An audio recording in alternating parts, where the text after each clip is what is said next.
പവിത്രത്തിന്റെ ഒരു അപ്കമിങ് എപ്പിസോഡിലേക്ക് എല്ലാവർക്കും സ്വാഗതം. വിക്രം വിജയമ്മയെ വിളിക്കുന്നുണ്ട്. വിക്രമിന്റെ കോള് കണ്ടതും വിജയമ്മ ചുറ്റുപാടും നോക്കുന്നുണ്ട്. എന്നിട്ട് മനസ്സിൽ ചിന്തിക്കുന്നുണ്ട്, ദൈവമേ, വിക്രം വിളിക്കുന്നുണ്ട്. വിക്രമിന്റെ കോളെങ്ങാനും വേദ കണ്ടിട്ടുണ്ടെങ്കിൽ പിന്നെ എന്നെ വെച്ചേക്കില്ല എന്നിങ്ങനെ മനസ്സിൽ ചിന്തിച്ചുകൊണ്ട് മാറി നിന്ന് കോൾ അറ്റൻഡ് ചെയ്യുന്നുണ്ട്. എന്താ വിക്രം, നീ എന്തിനാ വിളിച്ചതെന്ന് ചോദിക്കുകയാണ്. ഇത് കേട്ട് വിക്രം പറയുന്നുണ്ട്, വിജയമ്മ, എനിക്ക് എൻ്റെ മോളെ കാണാൻ തോന്നുന്നു. കേട്ട് വിജയമ്മ പറയുന്നുണ്ട്, ദേ വിക്രം, നീ എന്താ ഈ പറയുന്നത്? നിന്നോടിപ്പോൾ ഞാൻ ഫോണിൽ സംസാരിച്ചുകൊണ്ട് നിൽക്കുന്നത് വേദ കണ്ടാലുണ്ടല്ലോ എന്നെ തുണ്ടം തുണ്ടമായി വെട്ടിക്കളയും അവൾ. അതെല്ലാം എനിക്ക് അറിയാം വിജയമ്മ, പക്ഷേ മോളെ കാണാതിരിക്കാൻ എനിക്ക് പറ്റുന്നില്ല.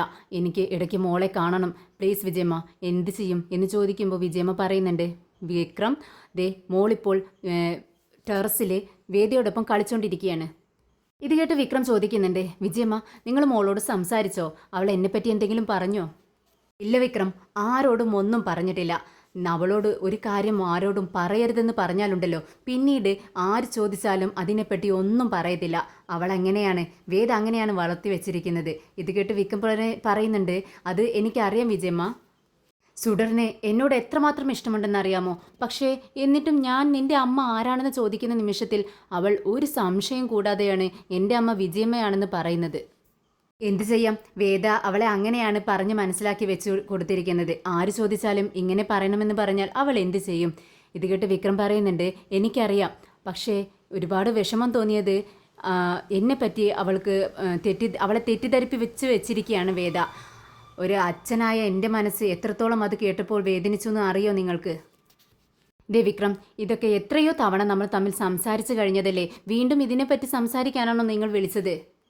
വിജയമ്മ, ഞാൻ എൻ്റെ മോളെ അവിടെ കൊണ്ടുവന്ന് വിട്ട് ഞാൻ എൻ്റെ വീട്ടിലേക്ക് ഇങ്ങ് പോന്നതല്ലേ. അതിനുശേഷം എനിക്ക് മോളെക്കുറിച്ചുള്ള ചിന്തകൾ മാത്രമേ ഉള്ളൂ. അവൾ ഭക്ഷണം കഴിച്ചോ ഉറങ്ങിയോ ഇങ്ങനെയുള്ള ചിന്തകളൊക്കെയാണ് എനിക്ക്. എന്ത് ചെയ്യാം, ഞാനൊരു അച്ഛനായി പോയില്ലേ വിജയമ്മ. ദേ വിക്രം, നീ ഒരു കാര്യം മനസ്സിലാക്കണം. ഇത്രയും നാൾ നീ കഷ്ടപ്പെട്ടതൊക്കെ വെറുതെയാവും. നീ എല്ലാം കൊണ്ട് നശിപ്പിക്കരുത്.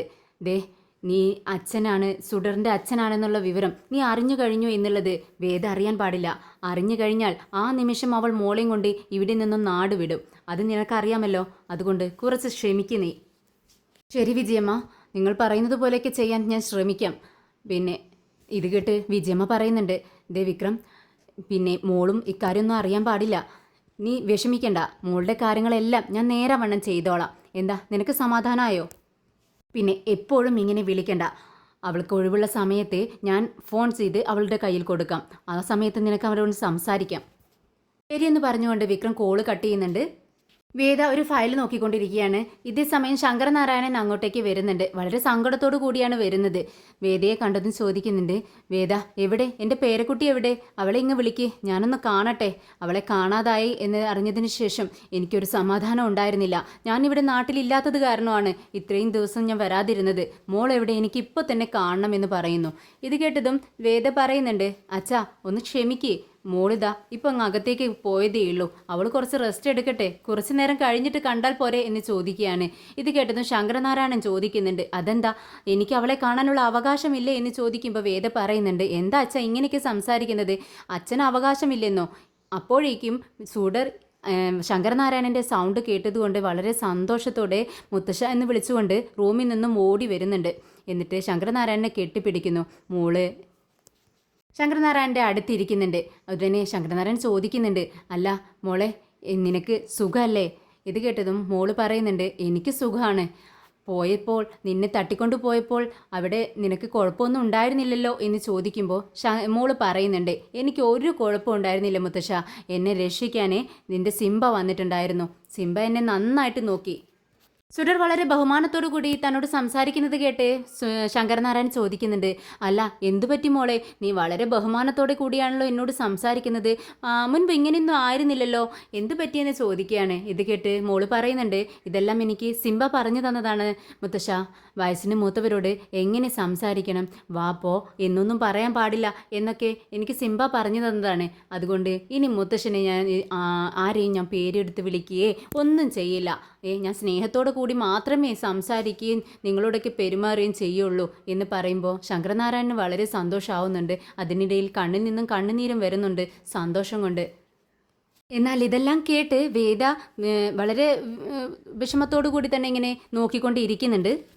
വിക്രമിനെ നല്ലത് പറയുന്നത് വേദയ്ക്കൊട്ടും ഇഷ്ടപ്പെടുന്നില്ല.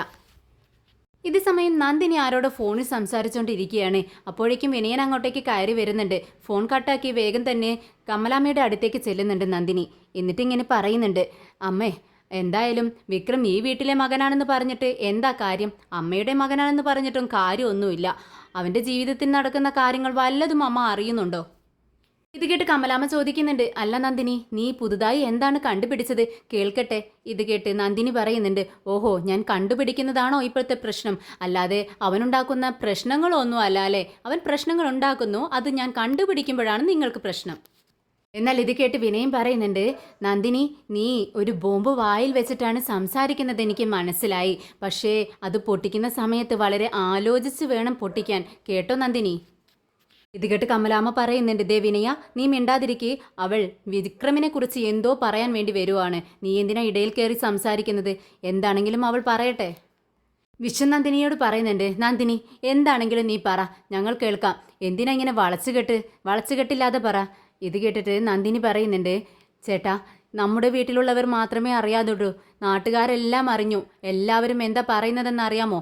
വിക്രമുണ്ടല്ലോ, വിക്രം വേദയുടെ മകളെ തട്ടിക്കൊണ്ടുപോയെന്ന്. ഇത് കേട്ട് എല്ലാവരും ഞെട്ടുവാണ്. എന്നാൽ കമലാമ്മയും ഞെട്ടുന്നുണ്ട്. ഇത് കേട്ട് എന്നാൽ ശ്രീജയ്ക്ക് ഭാവവ്യത്യാസമൊന്നുമില്ല. ശ്രീജ ചോദിക്കുന്നുണ്ട്, എന്തിനാ നന്ദിനി ഇല്ലാത്ത കാര്യങ്ങളൊക്കെ ഇങ്ങനെ വിളിച്ച് പറയുന്നത്? എന്നാൽ നന്ദിനി പ്രതികരിക്കുന്നുണ്ട്, ശ്രീജർത്തി, എന്തിനാ ഇങ്ങനെ അഭിനയിക്കുന്നത്? എൻ്റെ അമ്മോ, എന്തൊരു അഭിനയാണ്! വിക്രം സുഡറിനെ കടത്തിക്കൊണ്ടുപോയി എന്നുള്ള വിവരം വേദ നിങ്ങളെ വിളിച്ച് ചോദിച്ചില്ലേ? നിങ്ങൾക്കറിയാമോ എന്ന്? വിക്രം എവിടെയുണ്ട് എന്നൊക്കെ നിങ്ങളോട് ചോദിച്ചില്ലേ ചേട്ടത്തി? പെട്ടെന്ന് ശ്രീജ അങ്ങ് എഴുന്നേറ്റ് നിൽക്കുകയാണ്. എന്നാൽ വിശ്വൻ ചോദിക്കുന്നുണ്ട്, എന്ത് പറ്റി ശ്രീജെ? എന്താ നീ ഇവൾ പറയുന്നതൊക്കെ ശരിയാണോ എന്ന് ചോദിക്കുകയാണ്. ഉടനെ ശ്രീജ പറയുന്നുണ്ട്, അത് വേദ എന്നെ വിളിച്ചിട്ടുണ്ടായിരുന്നു, അവളെ ഞാൻ കാണാൻ പോയി എന്നുള്ളത് ശരിയാണ്. എന്നാൽ ഇത് കേട്ടിട്ട് കമലാമ്മയ്ക്ക് ദേഷ്യം വരുന്നുണ്ട്. മറുപടി പറയാൻ ശ്രീജ വിമിഷ്ടപ്പെടുന്നത് കണ്ട് നമ്മുടെ നന്ദിനി പറയുന്നുണ്ട്, കേട്ടോ അമ്മേ, ചേച്ചി മറുപടി പറയാൻ താമസിക്കുന്നത് കണ്ടില്ലേ? അതിൽ നിന്ന് തന്നെ നിങ്ങൾക്ക് മനസ്സിലായില്ലേ വിക്രം സുഡറിനെ കടത്തിക്കൊണ്ടുപോയ വിവരം? മുൻപേ തന്നെ നമ്മുടെ ചേട്ടത്തിക്ക് അറിയാമായിരുന്നു. എന്നിട്ട് നമ്മളോട് ആരോടും തന്നെ പറയാതെ അതെല്ലാം മറച്ചു വെച്ചിരിക്കുകയാണ്. ഇപ്പം നിങ്ങൾക്ക് മനസ്സിലായില്ലേ ഈ ശ്രീചേട്ടത്തിയുടെ സ്വഭാവം? ഇത് കേട്ട് കമലാമ്മ പറയുന്നുണ്ട്, ദേ നന്ദിനി, നിനക്ക് കുറച്ച് കൂടുന്നുണ്ട്. അവൾ നിന്നെ മൂത്തതാണെന്നുള്ള വിചാരം നിനക്ക് വേണം. അങ്ങനെയൊന്നും ഇല്ലാതെയാണല്ലോ നീ സംസാരിക്കുന്നത്, ഒരു ബഹുമാനവും ഇല്ലാതെയാണല്ലോ നീ സംസാരിക്കുന്നതെന്ന് പറയുവാണ്. അമ്മേ, എല്ലാ സത്യങ്ങളും അറിഞ്ഞിട്ടാണ് ഞാൻ ഈ പറയുന്നത്. ചേച്ചിയോട് തന്നെ നിങ്ങൾ ചോദിച്ചു നോക്ക്. ഇത്രയും കാര്യങ്ങൾ അറിഞ്ഞിട്ടും അമ്മയോട് ഒരു വാക്ക് പോലും പറഞ്ഞോ? ഇല്ലല്ലോ. ഇതിൽ സത്യമുണ്ടോയെന്ന് ചോദിച്ചു നോക്കമ്മേ എന്ന് പറഞ്ഞുകൊണ്ട് നന്ദിനി കമലാമ്മയെ നിർബന്ധിക്കുകയാണ്. ഇത് കേട്ട് കമലാമ്മ ശ്രീജയോട് ചോദിക്കുന്നുണ്ട്, എന്താ ശ്രീജ, ഇവളീ പറയുന്നതൊക്കെ സത്യമാണോ? ഇത് കേട്ട് ശ്രീജ പറയുന്നുണ്ട്, അമ്മേ, അത് വേദ എന്നെ വിളിപ്പിച്ചു എന്നുള്ളത് സത്യമാണ്. ഞാൻ പോയിട്ടുണ്ടായിരുന്നു. അവൾ എന്നോട് ചോദിച്ചു, വിക്രം സുഡറിനെ കൊണ്ടുപോയിട്ടുണ്ടാവുമോ എന്ന് എന്നോട് ചോദിച്ചു. കേട്ടോ അമ്മേ, ഇത്രയും നടന്നിട്ട് പൂച്ചക്കുട്ടിയെ പോലെ ഇരിക്കുക, ഒന്നും സംഭവിക്കാത്ത പോലെ. ഇത് കേട്ട് കമലാമ്മ ശ്രീജയോട് ചോദിക്കുന്നുണ്ട്, അല്ല, ഇത് എത്ര ദിവസമായി നീ അറിഞ്ഞിട്ട്? അത് അമ്മേ, ഞാനൊരു 3 ദിവസമായി. അപ്പോഴേക്കും നന്ദിനിക്ക് വീണ്ടും ദേഷ്യം വരികയാണ്. കണ്ടോ അമ്മേ, 3 ദിവസത്തോളമായി ചേർത്ത് ഇതെല്ലാം അറിഞ്ഞിട്ട്. എന്നിട്ട് നമ്മളോട് ആരോടെങ്കിലും എന്തെങ്കിലും പറഞ്ഞോ? അല്ല വിഷേട്ടാ, നിങ്ങളും ഇതൊക്കെ അറിഞ്ഞിട്ടാ ഞങ്ങളോട് മിണ്ടാതിരിക്കുന്നതാണോ?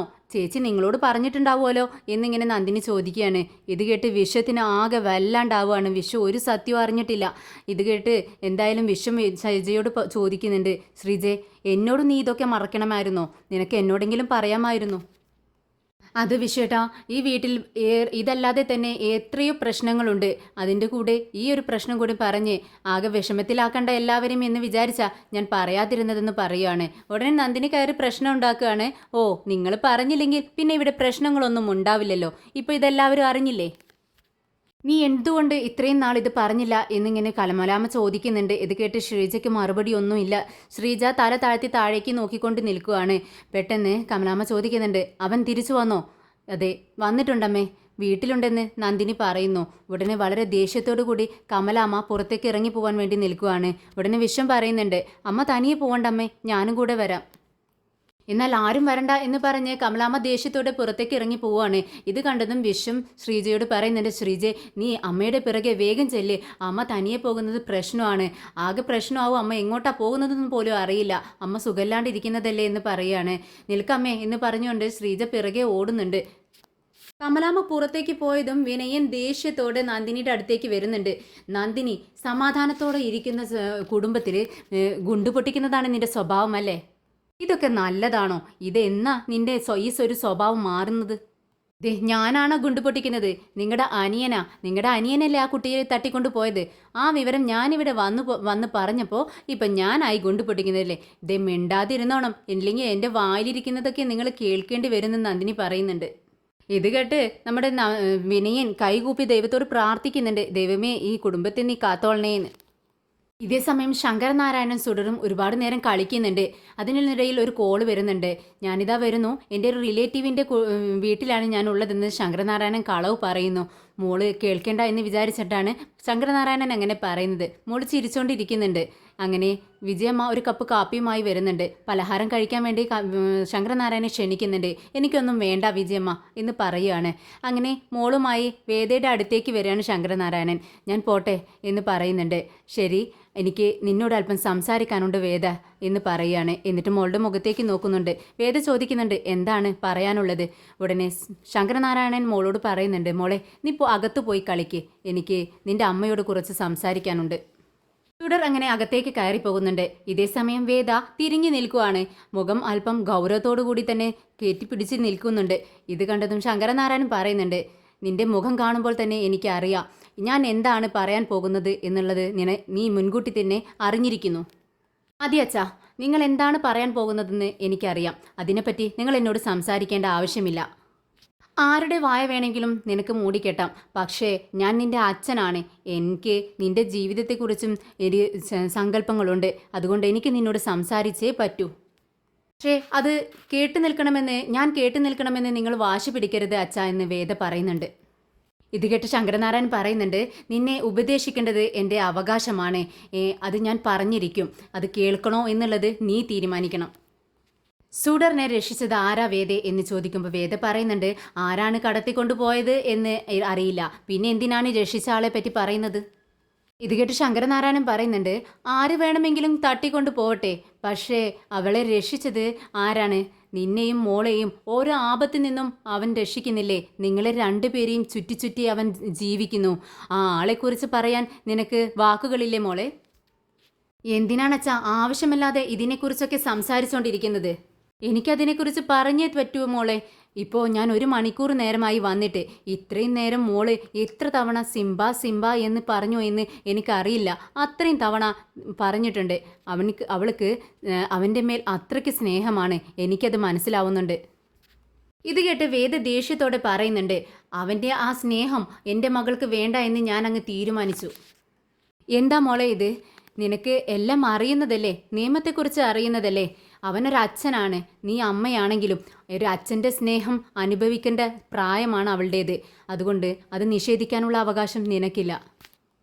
അച്ഛൻ നിയമത്തെക്കുറിച്ചൊന്നും എന്നോട് സംസാരിക്കേണ്ട, എനിക്ക് അവനെ അറിയാം. അവൻ ഒരു സമയത്ത് ഞങ്ങളെ വിട്ടുപോകും, മറ്റൊരു സമയത്ത് ഞങ്ങളോട് അടുക്കാൻ വരും. അതല്ല ഒരു പുരുഷൻ ചെയ്യേണ്ടത്. ജീവിതം തുടങ്ങിയതു മുതൽ അവസാനം വരെയും അവൻ്റെ ഭാര്യയോടും മകളോടൊപ്പം ഇരിക്കുന്നവനാണ് ഒരച്ഛനും ഒരു ഭർത്താവും ചെയ്യേണ്ടത്.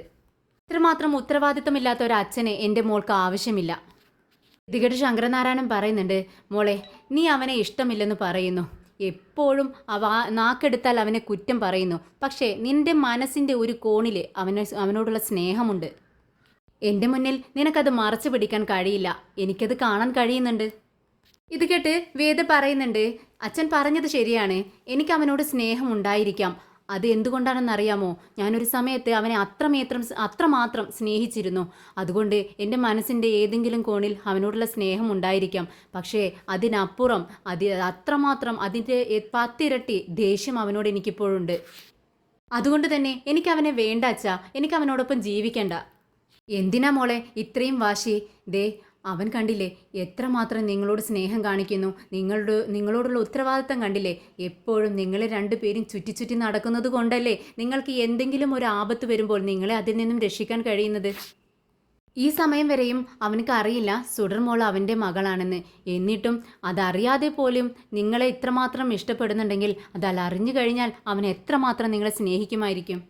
ഞാനൊരു കാര്യം ചോദിക്കട്ടെ അച്ഛാ, അന്ന് ഞാൻ ഗർഭിണിയായിരിക്കുന്ന സമയത്ത് എന്നെ തെരുവിലിട്ട് പോകുമ്പോൾ അവൻ ജയിലിലേക്ക് പോകുന്ന സമയത്ത് നിങ്ങൾ ആരെങ്കിലും അവനോട് ചോദിച്ചോ എന്തിനാടാ നീ ഇങ്ങനെ ചെയ്തതെന്ന്? ഇല്ലല്ലോ. ഇപ്പോൾ എൻ്റെ ജീവിതത്തിൻ്റെ പാതി ഞാൻ ജീവിച്ച് തീർത്തു, ഞാൻ ഒറ്റയ്ക്ക് എൻ്റെ മോളോടൊപ്പം. ഇനി എന്തിനാ എല്ലാവരും അവനെ ന്യായീകരിച്ചുകൊണ്ട് എന്നോട് സംസാരിക്കാൻ വരുന്നത്? എന്തിനാച്ചാ എന്നെ തോൽപ്പിക്കാൻ വേണ്ടിയാണോ? മോളെ നീ പറയുന്നത് ശരി തന്നെയാണ്, എനിക്ക് മനസ്സിലാവുന്നുണ്ട്. അവൻ തെറ്റ് ചെയ്തിട്ടുണ്ട്, ഇല്ലെന്ന് ഞാൻ പറയുന്നില്ല. എന്നാലും മോളെ എന്ന് പറഞ്ഞുകൊണ്ട് അതിനെ ന്യായീകരിക്കാൻ നിൽക്കുന്ന ശങ്കരനാരായണനോട് വളരെ ഉച്ചത്തോടു കൂടി വേദ പറയുന്നുണ്ട്, അച്ഛാ നിർത്തച്ഛാ, അവൻ ചെയ്തത് ഒരു തെറ്റല്ല, വലിയൊരു കുറ്റം തന്നെയാണ് ചെയ്തു വെച്ചിരിക്കുന്നത്. ഞാൻ എത്രയോ തവണ അവൻ ചെയ്ത തെറ്റുകളെല്ലാം പുറത്തു കൊടുത്തിട്ടുണ്ട്. പക്ഷേ ഇതെനിക്ക് ക്ഷമിക്കാൻ കഴിയുന്നതിലും അപ്പുറമായിരുന്നു. എൻ്റെ മോളെയും കൊണ്ട് ജീവിക്കാൻ വേണ്ടി ഞാൻ എത്രമാത്രം കഷ്ടപ്പെട്ടു എന്നറിയാവോ? ഞാൻ കഷ്ടപ്പെട്ട അത്രയും ആരും തന്നെ കഷ്ടപ്പെട്ടിട്ടുണ്ടാവില്ല അച്ഛാ. ഇതെല്ലാം അറിഞ്ഞിരിക്കുന്ന ഒരാളാണ് അച്ഛൻ. എന്നിട്ടും ഇപ്പോൾ സംസാരിക്കുന്നത് ആർക്ക് വേണ്ടിയാണ്? അവന് വേണ്ടി.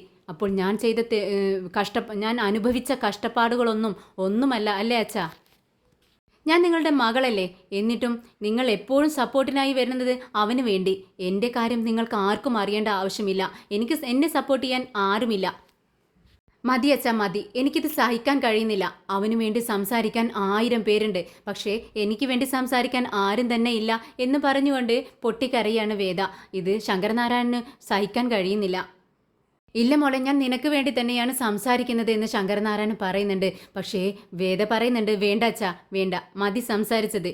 ഇതേപ്പറ്റി നമ്മൾ എത്രയോ തവണ സംസാരിച്ചിട്ടുണ്ട്. എന്നോട് ഇനി ഇതേപ്പറ്റി ആരും സംസാരിക്കരുത്, എനിക്കൊന്നും പറയാനില്ല അച്ഛാ. ഇനി മേലാൽ ഇതും പറഞ്ഞുകൊണ്ട് ഇങ്ങോട്ടേക്ക് വരരുത്. എനിക്ക് ആരും വേണ്ട, നിങ്ങൾ ആരും വേണ്ട. എനിക്ക് എൻ്റെ മോള് മാത്രം മതി. എന്നോടൊപ്പം എന്നും എന്നെ സപ്പോർട്ട് ചെയ്ത് നിൽക്കാൻ എൻ്റെ വിജി ചേച്ചിയുമുണ്ട്. ഞങ്ങൾ എങ്ങനെയെങ്കിലും ജീവിച്ചോളാം അച്ഛാ, എന്നെ ഒന്ന് വെറുതെ വിട്ടേക്ക്. ഇതും പറഞ്ഞ് വേദ സങ്കടം സഹിക്കാൻ കഴിയാതെ തലയിൽ കൈ കൊടുത്തുകൊണ്ട് കസേരയിലിരുന്നു കൊണ്ട് കരയുന്നുണ്ട്. ഇത് ശങ്കരനാരായണൻ കാണുന്ന സമയത്ത് മനസ്സിൽ ഒരുപാട് വേദന തോന്നുന്നുണ്ട്. എന്നാലും ശങ്കരനാരായണൻ പറയുന്നുണ്ട്, മോളെ നീ കരയുന്നു, എനിക്കത് കാണുമ്പോൾ ഒരുപാട് സങ്കടം തോന്നുന്നുണ്ട്. പക്ഷേ ഞാൻ ഇതെല്ലാം പറഞ്ഞത് നിന്റെ നല്ലതിന് വേണ്ടി തന്നെയാണ്.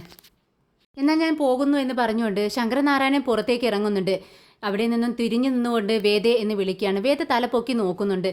ശങ്കരനാരായണൻ പറയുന്നുണ്ട്, മോളെ വേദേ, നിനക്ക് അറിയുമോ എന്നെനിക്കറിയില്ല. പക്ഷേ എൻ്റെ മനസ്സ് പറയുന്നത് എന്താണെന്ന് അറിയാമോ? വിക്രമിനെ അവൻ്റെ മകളാണ് സുഡർ എന്നുള്ള സത്യം അവൻ അറിഞ്ഞു കഴിഞ്ഞു എന്ന് എൻ്റെ മനസ്സ് പറയുന്നു. ഇത് കേട്ടതും വേദ ഞെട്ടുന്നുണ്ട്. ഒറിജിനൽ ഞെട്ടുന്നത് നമ്മുടെ വിജയമ്മയാണ്. വിജയമ്മ പേടിയോടുകൂടി വേദയുടെ മുഖത്തേക്ക് നോക്കുന്നുണ്ട്. വേദ വിജയമ്മയുടെ മുഖത്തേക്ക് നോക്കുവാണ്. ചാടി എഴുന്നേൽക്കുന്നുണ്ട് വേദ. എന്നിട്ട് അച്ഛനെ നോക്കുവാണ്. ഇതേ സമയം വിക്രമിനെ രാജേട്ടനും അനിയൻകുട്ടനൊക്കെ ചോദ്യം ചെയ്തുകൊണ്ടിരിക്കുകയാണ്. ഇത്രയും നാളും വിക്രം നിന്റെ മകളെ പോലെയാണ് സുഡർ എന്ന് പറഞ്ഞുകൊണ്ടിരുന്നു.